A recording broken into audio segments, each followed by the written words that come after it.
Hi fountain tur ania la finishing lo rong la ka lo ania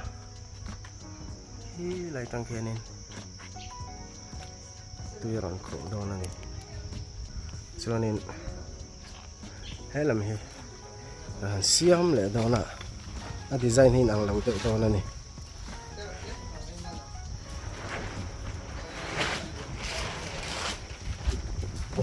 so lai san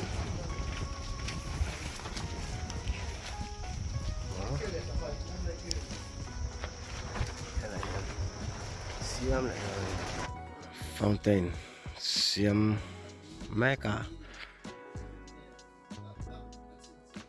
khi ring rotin kan siam dona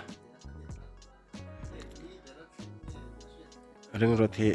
mananom na chan chu anem deuh leka maro chu adona akam na hi ti that ve deuh leka ngaya cement kha cha ve deuh sabe deuh leka ti ngai awang hian hian kan han kwal phota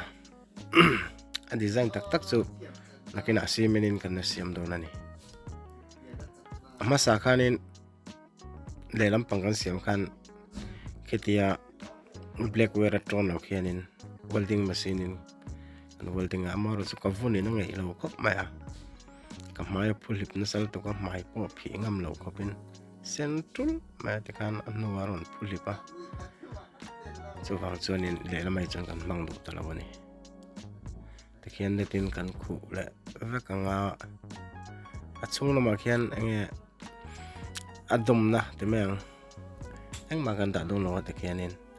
net kan ti nuwa khian simin kan ti tup doni achung lama tang khan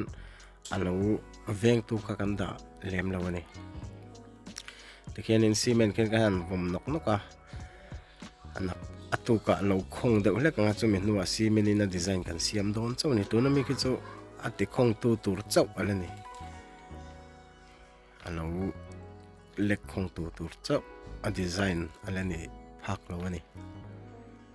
ken kan ti nga lo khong a lo chaw kuna khan cement khan kan plaster le don ani a design lung design ang kamo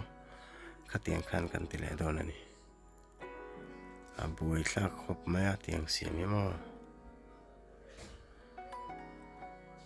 nakina nexa adang achun zomna kan ti le don ni oh